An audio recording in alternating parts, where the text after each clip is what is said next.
Okay, here we are.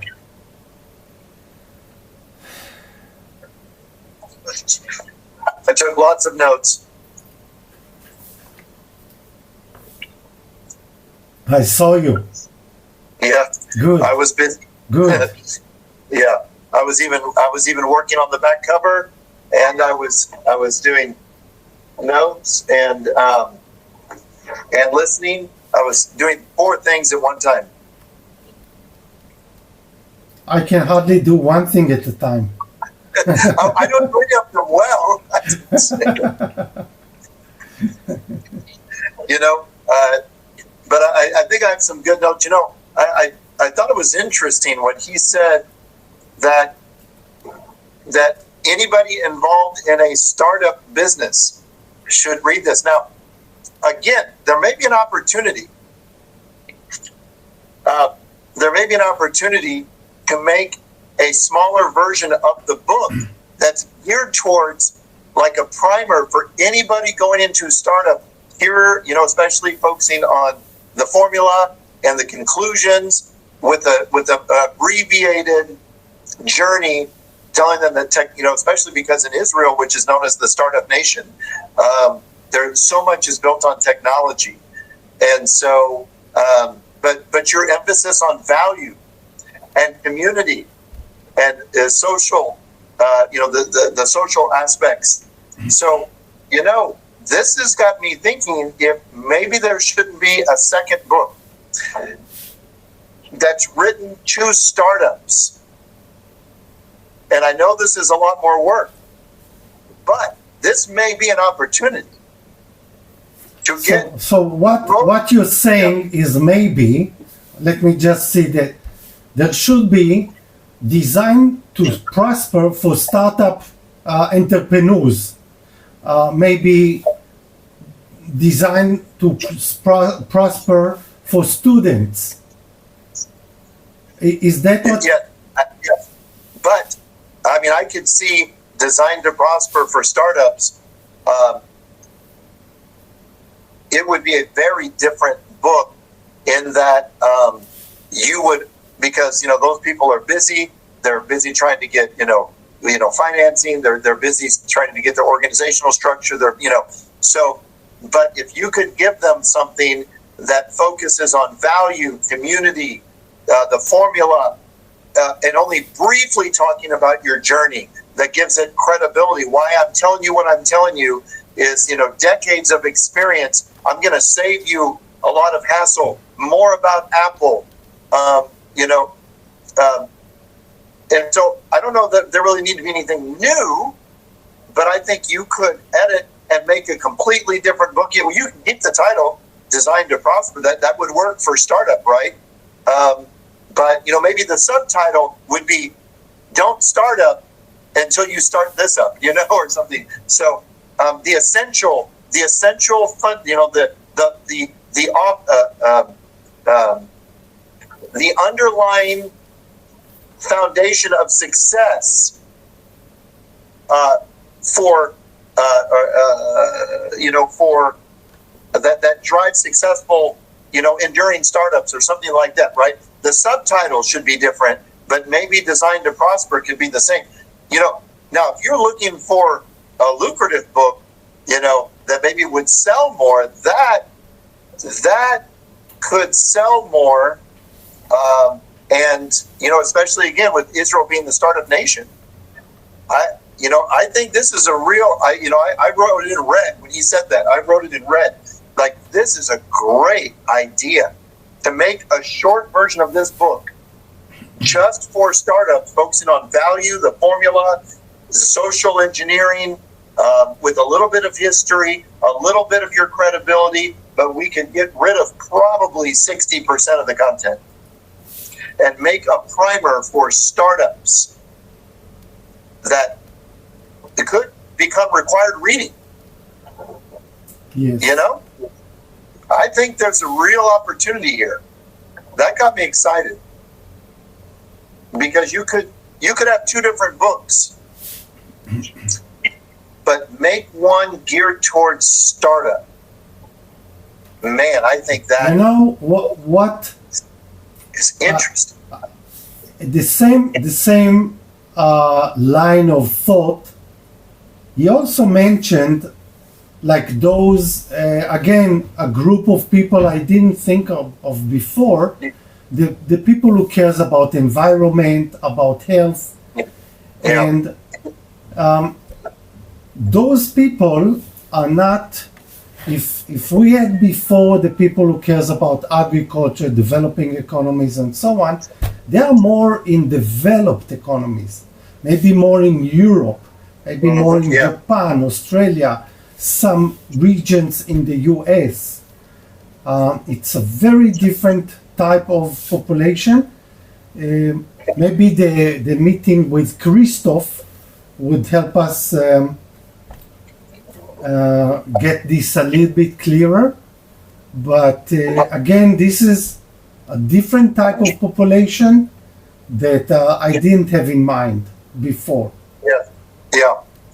I mean, I kind of did a little bit, but because I kind of feel like that there's a natural connection between the agricultural community and those groups that are involved. Because health and green is tied to the land and rural resources. So, So let me ask you this question: what connections do you have with people that are either involved in startup organizations or people that maybe consult startups? Do you have any connections along those lines? I have some, not many. In Israel, we have what we call greenhouses for entrepreneurs, for startups. So this is like, when we think of marketing, going to those people and giving them a book, maybe. I don't know. Man, I really am excited about this. Like, I could see this being, and it wouldn't take that much more work. It would take more scalpel, cutting, and then maybe rewriting a little bit of it, shortening some of the stories, and maybe a few more examples of successful startups, from the past and even the present, let's say last 10 years, because I don't think there's, of course, your own success, Biofeed Dream Valley, but maybe that are a little more well known, right? There's plenty in the tech world, obviously, and talking about, and maybe a few more diagrams showing the process of building the right foundation for a startup that leads to success visually, to show them how values and how all that, which I realize that's part of the formula, but the formula is hard to visualize. Like, if we could create graphics that show... But there is the prosperity principle, which is a diagram. You can see. Yeah. So, I don't know.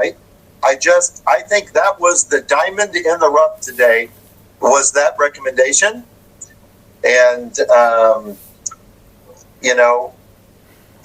my other takeaway from him today was that he saw value, he said the same thing that you and I said, trying to get to UN policymakers, decision makers, and then when we mentioned university students, to see kind of like, oh, I didn't think about that. That's good, So it seems that is consistently, And maybe even actually while we were speaking, and he said, I meet like 100 people every month or whatever. So people like him who meets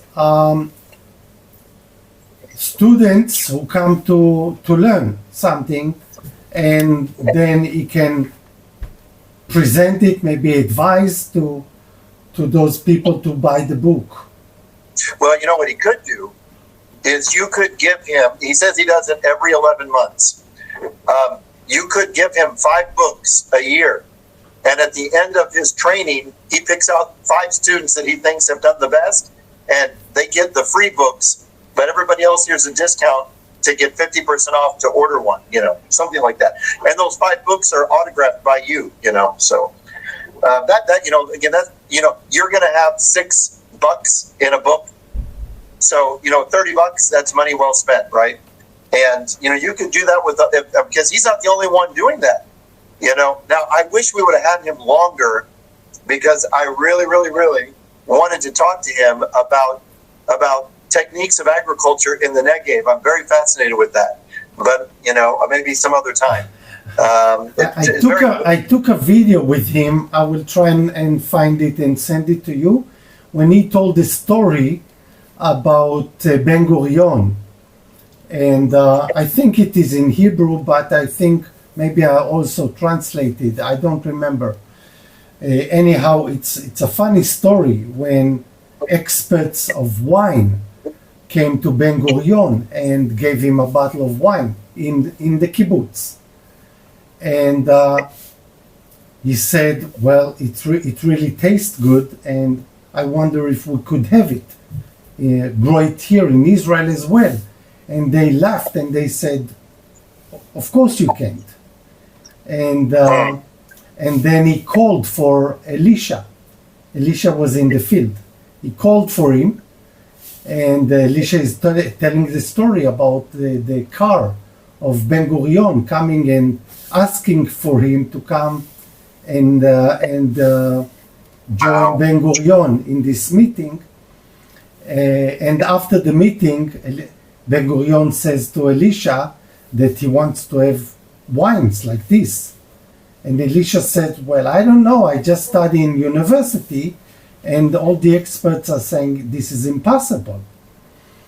And then he says to Elisha, if the expert says it is impossible, change the experts. Change the expert. I wrote that down. Yeah, that's right. And today, by the way, they grow vines in the same kibbutz all over the Negev, many in Israel, including my kibbutz, and very, very good wines. Excellent. Yeah. Yes. So wow. Change the experts. Change. I wrote that. I wrote it down. That's good. You can even put that in the book. Change the experts. Change your way of thinking. Right. In other words, if your ways of thinking are the experts that are guiding you, you might need to change the experts. That's a good line. Yes. Did you ever get to meet Ben Gurion yourself? No, unfortunately. Wow. I would love to have spent 1 hour with him. I've studied him, and just worked on a presentation that had quite a bit about him in the presentation. I just did a big 2-hour presentation on the rebirth of Israel, and was very well received. And that's an interesting thought. That needs to be in the book. That story, because it's speaking about, we put artificial barriers, right? And so those barriers are only as good until somebody breaks them, right? You talk about that in the book, right? You talk about that in the book, but not that particular story. That's a powerful, man. That's so good. Look, what we can do. First of all, I do think that this is very nice. Maybe it can be at the very beginning of the book,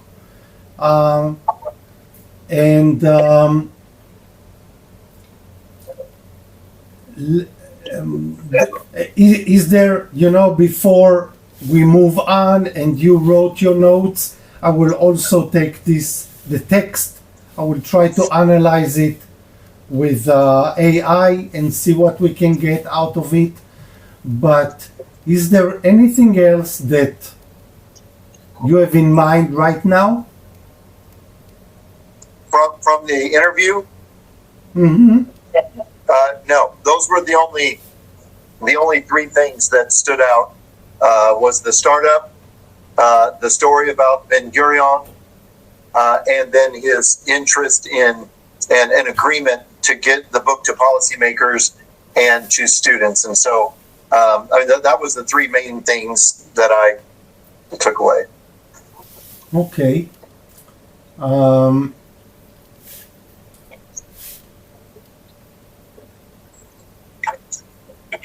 then let's go on.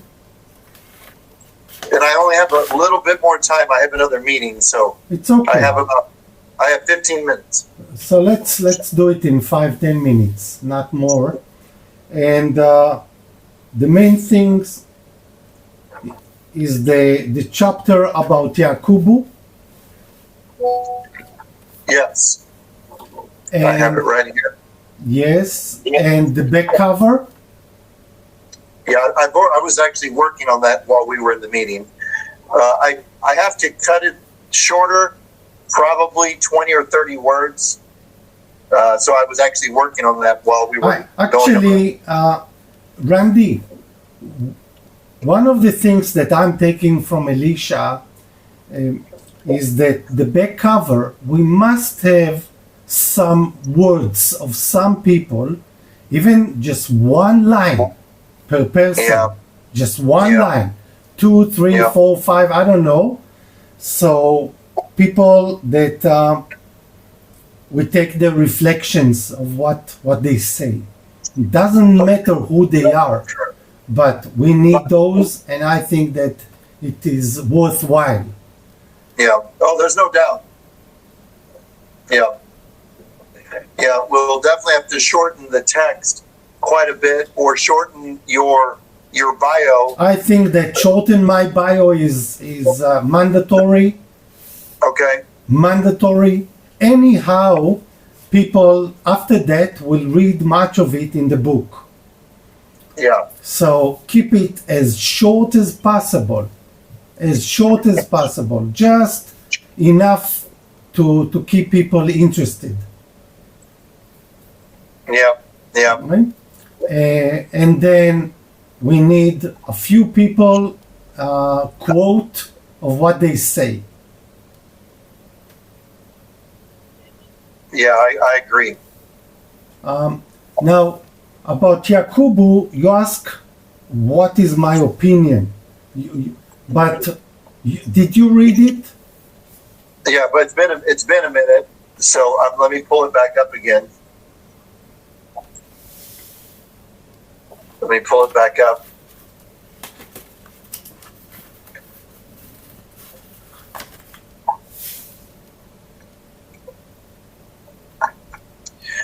Yeah, yeah. Because you added that also to the back cover. Yes. So look, the reason I thought that this is mandatory and I took the time to edit is because first, the name and the incident about Togo is mentioned more than once. Second, because really in the real life it was a game changer. It was a point that changed the way I look at the problem. It made me stop and think, what is it? Because 670% income increase in one season and still the person remains in poverty doesn't make sense. So it really shook me. And so this is one. It is so black and white. If this doesn't stop you thinking, then what will? And second, because I deal with it later, I mention it.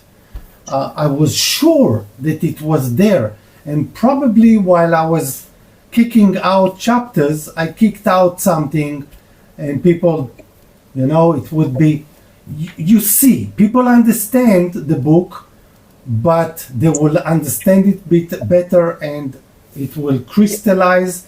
I think that even if you give it to ChatGPT to read the book with and without and ask it what it thinks about this, you will get a good reflection what ChatGPT thinks of it.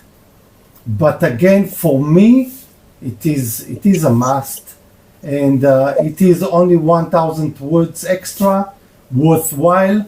And let's say that I add the story of Ben Gurion, I don't know, another 200 words I hope not too many more than this. Oh, We can settle with this. And what we also hear in this conversation with Elisha is how important is the personal stories or stories in general, how important it is. So, yes. so you may remember more data, less data, but stories are so important, and Yakubu is a story. Very Yes. important one. Yeah, yeah, yeah. I don't think we'll find anybody that will disagree that historical narrative is anything but a plus. So, so that there's nobody that's going to say that we should remove any of that content. And the more the better, because it feels more like a book rather than a textbook. So, yeah. Yeah.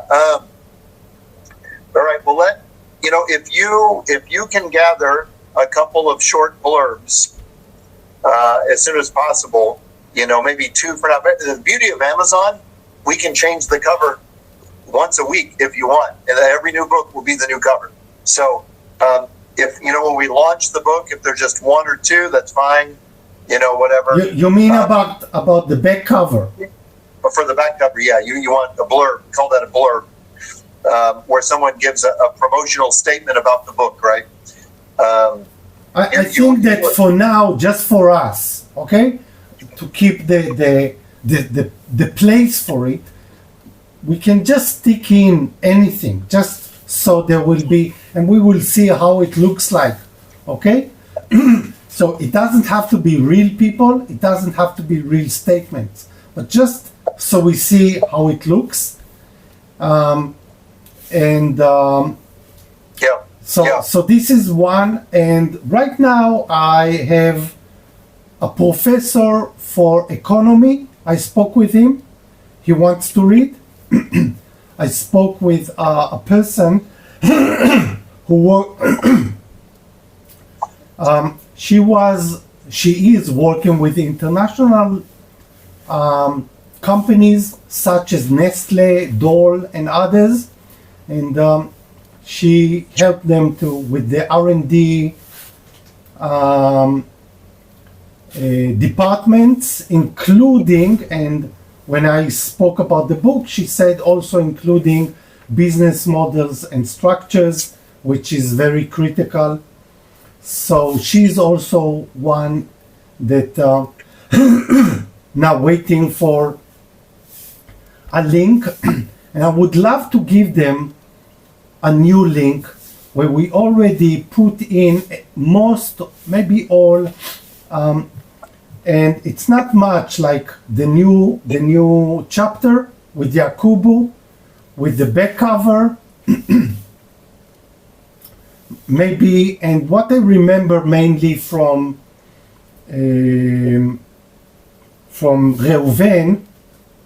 Reuben, he gave some notes, very few, but he gave some notes.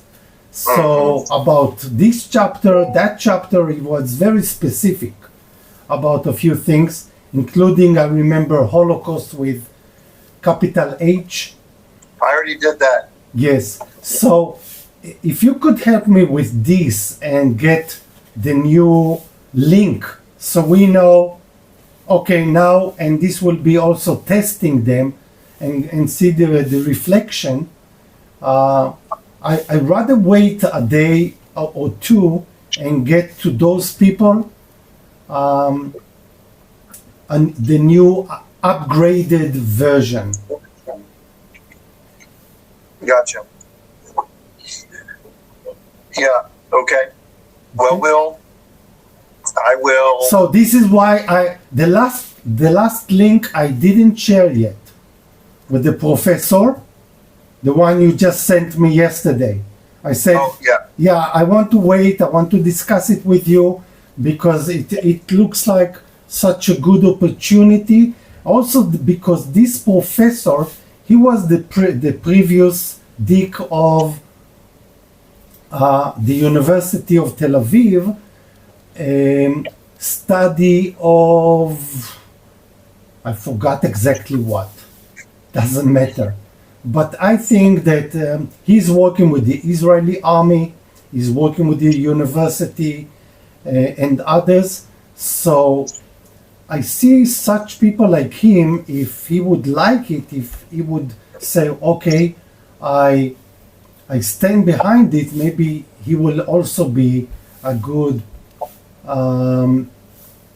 point later to take it to other places, introduce it to the academy, to the army, and other places.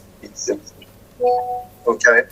Okay, so I'd rather wait 1 day, 2 days. It's not a big cost, but then give it to them and try.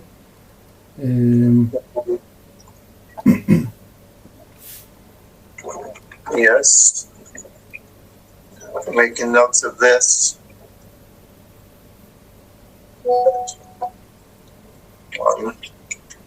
Incorporate. That was Reuben's. And Randy, what I suggest, finish what you have. Yeah.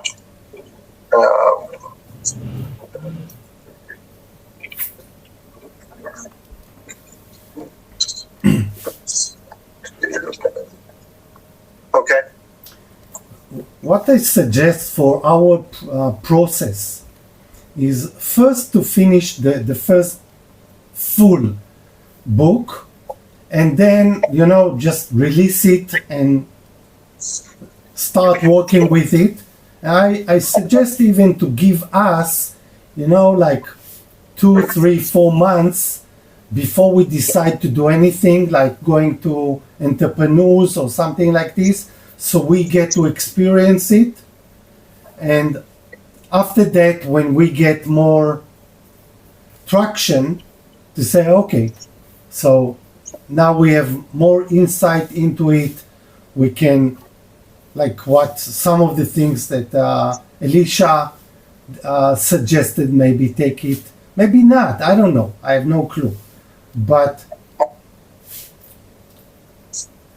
yeah, I get it. Get it out there. But I really think that there is an opportunity to hit a very niche audience, and if it could become required reading for any, and you can see, like our local university here, where I went, just 10 miles from here, they are very well known in the Midwest of the U.S. for their entrepreneurial program.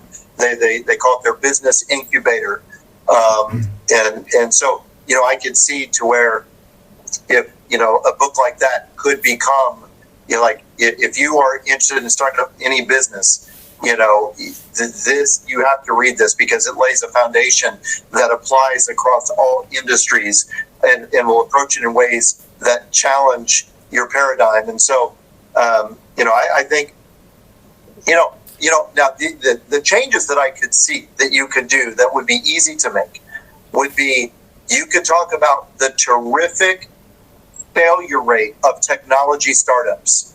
Oh, it's unbelievable. I mean, it's got to be greater than 95% failure, right? Because people believe that technology in and of itself is all that we need, and all that. So it would be an easy sell in that respect. So anyway, I think I totally agree with you. I'm just saying that I see how much I get from each of those meetings, and when we get the first few buyers and also reflection, and absolutely it is mandatory to have my contacts at the very end, and invite even for communication, for seminars, for talking something. So this is for me, aside from a business, it is very important, because this is how you meet the people. This is how you learn how the others um, see, they finished and then what they have in mind. I don't know. Otherwise, Yeah. you know Yeah. that Yeah. it's very different. The other thing too that I could see, and I don't. Okay, I gotta be careful. So I understand your heart is helping to eradicate poverty, and this model would do it. And I realize that it could feel a little bit like you're moving away from the heart of what you were seeking to accomplish if we tried to create a subproduct. No, not at all. And actually, not at all. I'm totally open for it. Totally. Okay? Because actually, I asked Elisha, and what I noticed is something. I asked him about the kibbutz. And what I noticed, and not for the first time, people from the kibbutz find it very hard to see about themselves what it means. Very hard. And also the same I see about many times, from someone from the outside, they see things clearer than someone who lives it day in, day out. And for them, this is the way it is. This is how it is. And definitely not. I actually see this book as important for people in developed economies as it is for developing. Because really, it's not about. I began writing because of poverty. But as I went on, and this is what I told to the lady I spoke with today, and I will send you also and ask you for a link. It is about prosperity. It is about structures of organizations, and that has nothing to do with prosperity or poverty. Just some things, because this is the way it is, works better than other structures. And this is why people who were involved in kibbutz found it to be more successful, not because they were more brilliant, because the structure is better. Yeah, I understand. Yeah, I must go, but one thing that I could see, if you. It seemed like to me it could be very valuable to create a presentation that you could give that is very scaled down, that towards the startup industries, talking about applying the principles of the kibbutz to any startup industry, with value, with focusing on values and social engineering and structure. And all and the environment that it creates and all that, that could be a very powerful presentation that I could see that you would be sought after to come and give this talk, and to create some really good visuals to go with it, and a 45-minute hour-long talk about foundation, what you discovered over decades, approaching one particular angle that you uncovered something that applies universally. So I think that there is such value that you could bring to that, and which was a little bit of a detour, but if it's still in line with what you feel like is your core mission, so be it. My core mission, really, I look at farmers all over the world. Not only in developing economies, all over the world, including the US, Israel, and Europe. And this is just a symptom. You see those farmers that are not doing well. Their situation is not good, no matter what you look in the world. And so when I speak of the structure of community, the structure of organization, business models. It is not limited to developing economies. Anyone, including I'm looking at the farmers of Israel, they don't even understand that the problem, not like what Elisha was saying, that more R&D is needed. No, there is plenty of R&D. There is a need for more better organization structures. That is, and the structure that is today is good, but it needs to be improved. And this is something that they don't realize, not in Israel, not in the US, not in Europe. And all of us, and not only agriculture, by the way, not only agriculture. It is open for everybody. And for all those reasons that you discovered throughout the journey. I mean, it's because everybody thinks it's this, and this, right? Everybody thinks it's technology, that it's funding, and that it's in the political environment. You know, those three things. And if you get that right, you're good. You know, and of course, if you are a great entrepreneur and you have a genius idea about a breaking through technology, that's it. But no, this is why you see those things that are globally. All again, I'm talking right now about agriculture, but it's the same. You see farming in the US, EU, Israel, and other, of course, developing economies. All of them are in problems. All of them, regardless, some of making more money, some less, but and that is because it is not about having better technology, more genius AI, whatever, and so on. It's not going to solve the problem. Actually, just pushing it a little bit further, making it more problematic for those in the sector. Okay, so I'm looking for new links. I will send you also the name of a new person that I would like, and also for the professor with the new upgraded book. Okay, and on my part, I have a part to add about Ben Gurion, right? Should be short. Short. And my thoughts on that were, the experts sometimes are up here. The paradigms that we believe are true are the experts that are saying impossible. They're up here. We're believing our own experts, right? Anyway, yes. The other thing I need that I must go is if you could send me the specific changes from Reuben, like I did the Holocaust, I did that already. I sent it to you. I think I did already in English, translated because it was in Hebrew. And I think it is even in the last email where I gathered many remarks. Okay. I think if you don't see it, I will take a look. I will send it to you again. Not a problem at all.